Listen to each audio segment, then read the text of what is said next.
Okay, a tree should not be placed within 20 feet of a slab foundation to allow for root growth and to prevent the roots from absorbing moisture that you want, because you should have a nice, even, consistent amount of moisture around the foundation. And then once they do grow, they can also cause some trouble up here. But I don't know what you can do about that, because dollars to donuts, judging by every other house having a tree in just about the same location, it would be reasonable to assume, do your own homework. I don't review homeowners association documents, but I believe you might find that this tree is basically required, and that's not an option for you. So I'm coming on over here, and so the house faces south. The house faces southwest, actually, and so for the purpose of this report and these inspections, the house faces south. This is our gas meter. This is how you turn the gas off to the house. This is how you turn the gas off to the house. This is how you isolate the gas meter.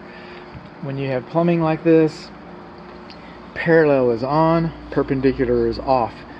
This is one of the few gas valves where it is acceptable and even expected that you would need a wrench to turn it off. In most cases, their valves are required to be, you can turn it with your hand. But no, this is fine. This is fine. One thing that I'm not noticing, is that we do not have our gas piping bonded, and it's not required to be bonded here at this point. And if it's not CSST, I have not been in the attic yet. It's not required, but gas furnaces are bonded inside of their cabinets, and that bonding is sufficient to meet gas piping bonding. But you don't see the wire out here, and it's not necessary that you see the wire out here. We got double pane vinyl frame windows. Now these windows, okay, they might be vinyl, which would be better. I'm not doing a chemical analysis, but they are double pane vinyl frame windows with a tint, so they're low E or high E efficiency windows. We've got brick, and we've also got wooden paneling. And when we have wooden paneling like this siding, where you have the butt joints, those butt joints are not supposed to be sealed with caulk. Okay, they're supposed to be open so that water can flow out of the wall system. All walls leak. Okay, this is all cladding. You're supposed to be a water barrier, drainage plane on the wall behind here, and then we add the cladding, and then all of this stuff is designed to weep. And we haven't done that because we have caulked the butt joints. What should be behind the butt joints is they sell little plastic spacers and but flashing tape. Just a flashing tape would be behind that. I can't see behind that. It might be behind there, might not be behind there, don't know. Do know that it should not be caulked. All right, as we work our way around, okay, and talk to James Hardy, manufacturer's specification instructions. That screen right up there to the right, okay, that's a fresh air induction vent. And in some parts of the world, of the country, they don't want screens there. They want hoods for different reasons. But we require, in North Texas, we require screens on there for birds. Okay, so we come over here. Brick is a very good building material. This home could burn down, and you could rebuild another home with the brick. Basically fireproof. A great insulator for sound, so that you don't hear the neighbor's air conditioning unit so much, but also for energy efficiency. Now, a characteristic, architecture is regional, and a characteristic of brick and mortar is that it is porous, and water literally pours right through here. That's why we have weep holes. Anytime the drainage plane stops, okay, anytime you break that, the water table, we're supposed to have weep holes. Most of the time, the only thing you're going to see come out of these weep holes is water. You're not going to see anything come out of them. It's going to be vapor. It's going to be vapor. Okay, if you have an event, hope you don't. I've seen a few, but water will come out of there. Now we come up over here and we notice that to support all this beautiful brick that we have metal lintels. All right, metal lintels, and that holds the brick above it. But by installing the metal lintels, now we've disrupted the drainage plane. We've got a new water table, and so now we're installing weep holes above our metal lintels. These metal lintels are supposed to extend about 6 inches, at least 6 inches on each side of the fenestration, which is a fancy word. I think it's French for hole in your wall. But I cannot ascertain that the lintels extend 6 inches. So, you know, it's just knowledge of what should be. Okay, looking up a little bit, looking up a little bit. Now we do not need weep holes over the siding. It's a different structure, different, you know, material altogether. Our rain gutters do not discharge water far enough away from the structure. The rain gutter should carry it about 6 feet. You can put this in the ground and coming out over here. Coming out over here. Coming out over here. I've been speaking to the drainage a little bit, and we're going to speak to it a little more. I just hate to show off my bad planning. All right. So, open up, honey. They come in here.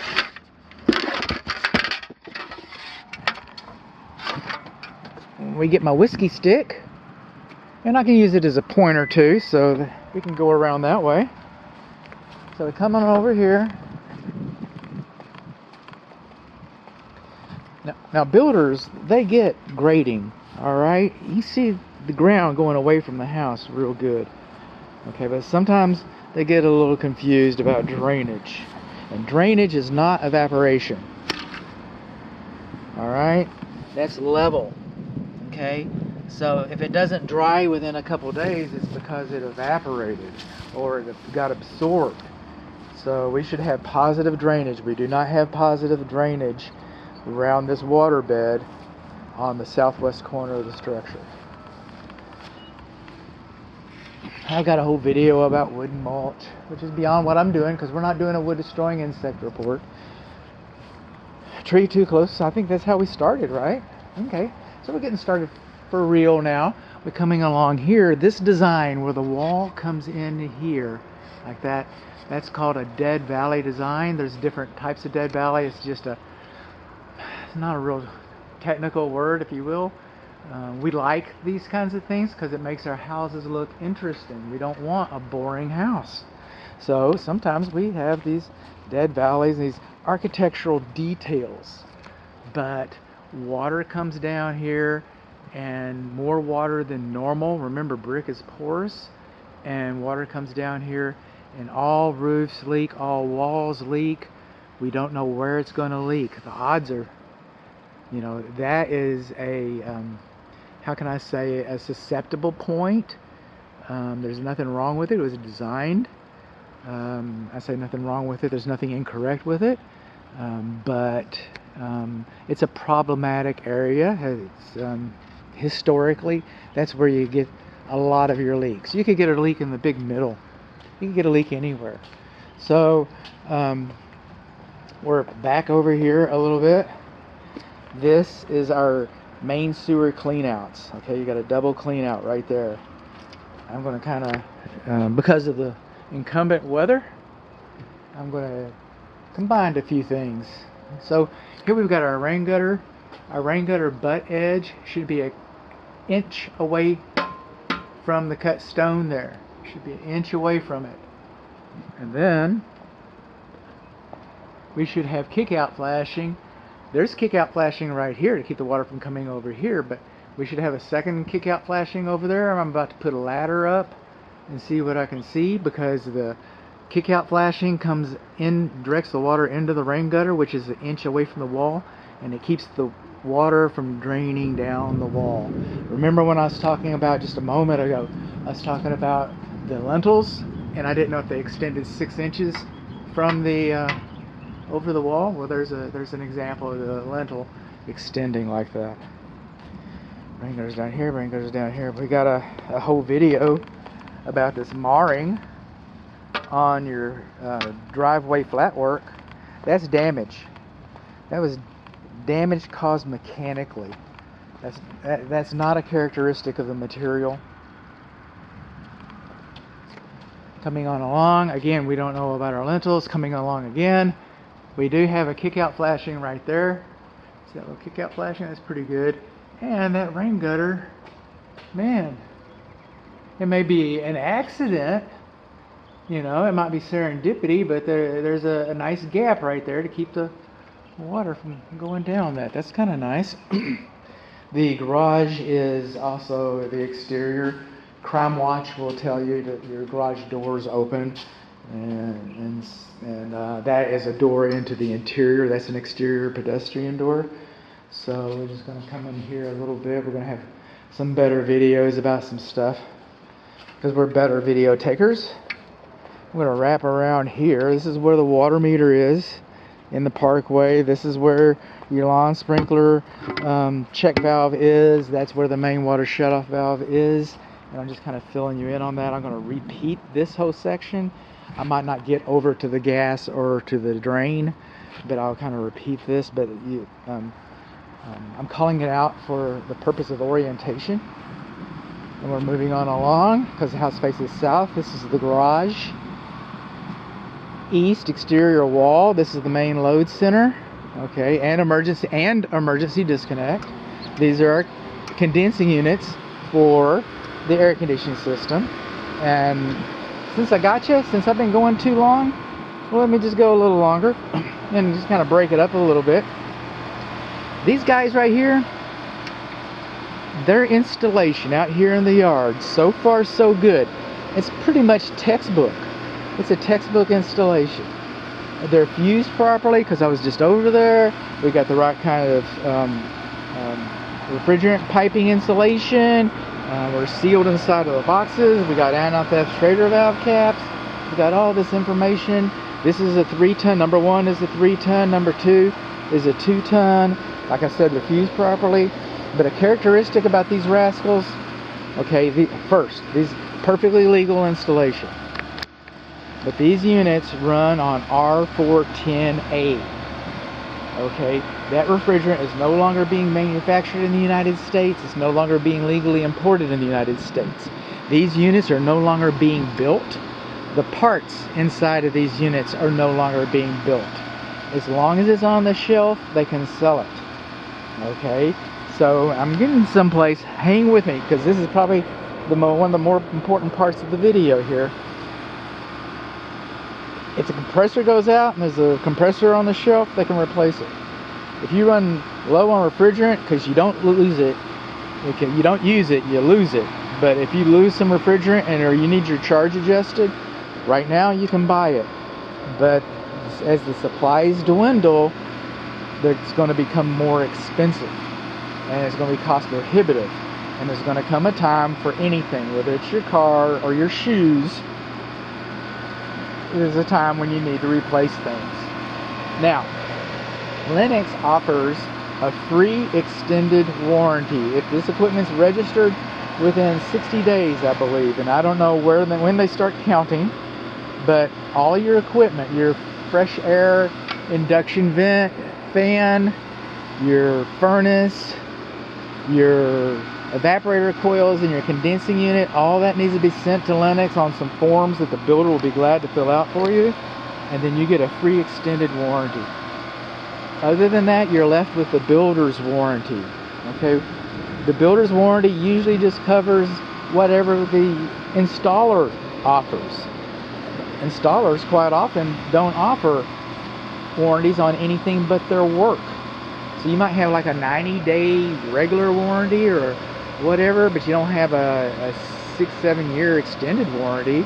So you might have like a year warranty on the unit and a year warranty on his installation, and in 3 years from now, I've got an air conditioning buddy, and he's been telling me every year he does thousands of dollars of repair work that those costs that his clients have to absorb. The work should have been free to the client, but the client had to absorb the cost because the warranty was never filed. It was never put on. Okay? This is your clothes dryer vent, by the way. So you want to look up inside of here every once in a while, make sure it's clean. All right. This is your kitchen fan vent, and your vent is not. It's stuck open. Look at that. Did I close it? Okay. Will it stick open again? Oh. Look at there. Anytime you use it, it sticks open. So then now you got a backdraft going into your house. Huh. Okay. If we were doing a wood destroying insect report, and we're not because the house is too new, and I've said this before when I did another little video, but I would say that where the fence meets the house, that's conducive to wood destroying insects. And by design. And then we come over here. This is your weather sensor for your lawn sprinkler system, and it's supposed to be there just about like that. That's good. And then over on your fence, there are some places on your fence. There's one place that I found down there in another video that you've already seen before, where you're missing one of these bolts right there. End of the world? Probably not. Okay. Coming on along. We have gas piping on our patio. So this gas piping on the patio is for your outdoor grill. And you can put your grill out here, but if you put your grill under here, you're underneath the roof, and you might just want to consult with the grill manufacturer to see. If it was me, I'd be putting it right here, man. I'd be like, this would be headquarters. Let it rain. I'm grilling. We're having a good time. But you know, there's nothing wrong with it being there. It's actually a convenience or an amenity. It looks pretty darn good there, and so but just make sure, I mean, you know, read the instructions on your grill. That's all I can say. I don't even know, you know, what type of grill or anything. This is the back. This is around the house. Here we come around. We're going to put a ladder at the front. We're going to put a ladder back here. We're going to run a ladder pole, a camera pole around the house after I feel like the threat of lightning has subsided. So we're coming over here. Our rain gutters aren't coming out far enough away on our flat work. This is all an extension, you know. So we added this. This is good. This is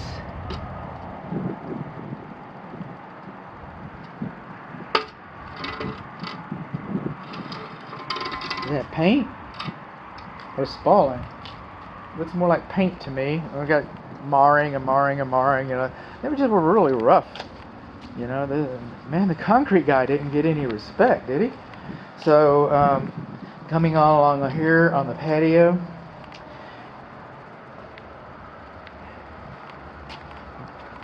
this is called a shrinkage crack. All right, that's normal. All home inspectors are required to render opinions about the foundation. All right, it doesn't make us engineers. I get that. But as I'm evaluating your foundation, this crack does not apply. If we were doing a wood destroying insect report, termites could get up in there unseen, and I'd have to call that. And so it'll show up as a deficiency on your report, because I'll have to, you know, I'll inspect to that level. But this is not a structural issue. This holds up your brick. Remember, this is not your wall. This is a fascia. We're going to the corner. What happens is the quality, the materials, the characteristics of these materials are different for a variety of reasons, so that they expand and contract at different rates. And the brick always grows, but you'll never be able to measure it. Concrete always shrinks, but you'll never be able to measure that either. But then they expand and contract at different rates. The pressure always comes out to the corner, and these cracks are very common. Very common. The shrinkage cracks. Alright? Some people call them corner pops. Call them what you will. Are they attractive? No. You're going to have corner pop envy from your neighbors. I wish I had those shrinkage cracks. No, you're not. You're not going to have. It's not going to be envious. But that's just a normal characteristic. At some time, you're going to develop a crack through here. I hope not, but you know, the odds are pretty much in favor of that. That's a characteristic of the material. So I'm just going to go ahead and spell this out. If the crack is less than a 32nd of an inch, it's a guideline that I use. If it's over a 32nd of an inch, it needs to be looked at a little harder. 32nd of an inch, no big deal. Monitor. Okay, is the crack wider at the perimeter than it is in the middle?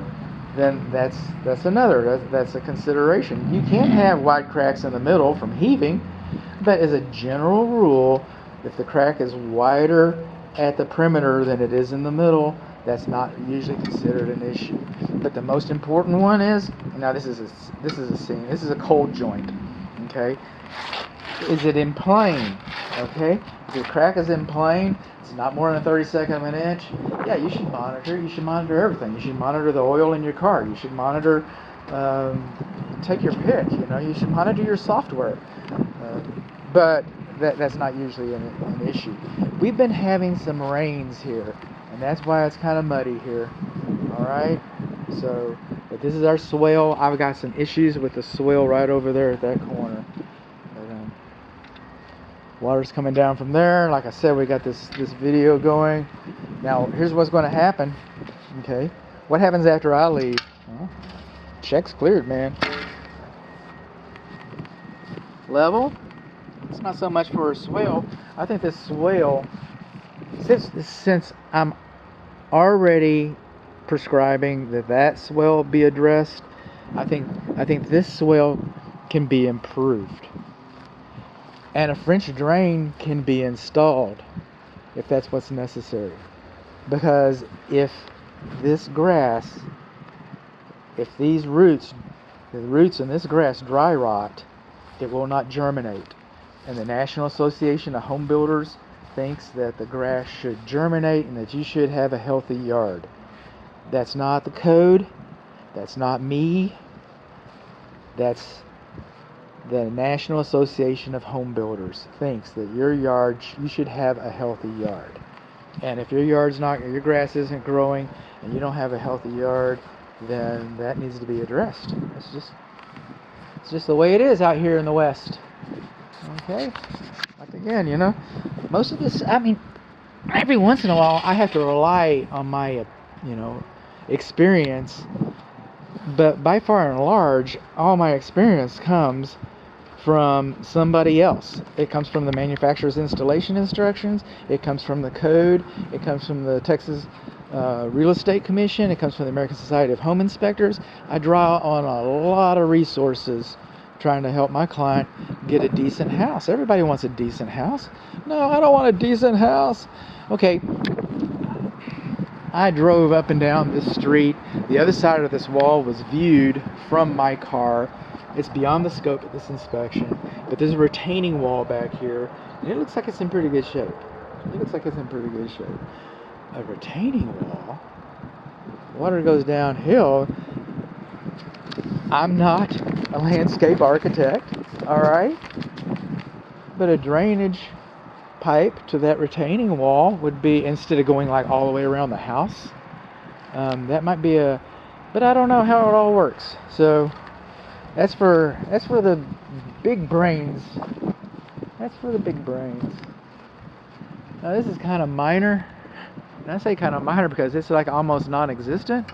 But this rain gutter right here, where it comes down, they're not supposed to discharge onto the roof covering, directly onto the roof covering, because they can cause it to wear prematurely. Now, in Texas, our roofs last about 14 years thanks to the type of weather we have and the storms that we experience. And this roof likely will be replaced either by you or the insurance company or whatever, and that little rain gutter right there draining on the roof is probably not going to cause you a lot of grief. I would never dissuade my client from seeking perfection, but for all the places to concentrate, that's probably not your most effective place to spend your time. But again, I would never dissuade my client from seeking perfection. This grading and drainage is fine. These rain gutters do not divert water far enough away. On. Why aren't you closing? These will open for the wind. See, and it is open from the wind. There's a screen in there. It's a bathroom vent, and they'll kind of flutter like that. And on a windy day, you can hear those. And it is a big frustration to builders, which I understand. I'm not their advocate. I'm just telling you what's happening. But a lot of frustration is created because the client doesn't like to hear the wind. And a lot of times I've seen some really unconventional applications to keep those things from flapping. One of them being they get screwed or glued down. No, they're going to flap every once in a while. Let it be what it's going to be. And that's a pretty ugly overcut right there on the siding. Right up in there. Let's see here. Right there's a pretty ugly overcut. And, you know, this is one of my longest videos. Bound to be one of my longest videos. And if you stayed along for the entire time, I certainly do appreciate it. This slab foundation is a post-tension slab. Those are the nails from the plates, from the cables, the tension cable plates, the tendons. So that tells us they make a couple of different post-tension designs, and I don't know which one this is. That's down to the engineering that was approved by the city, or municipality or what. But it is a post-tension cable slab foundation.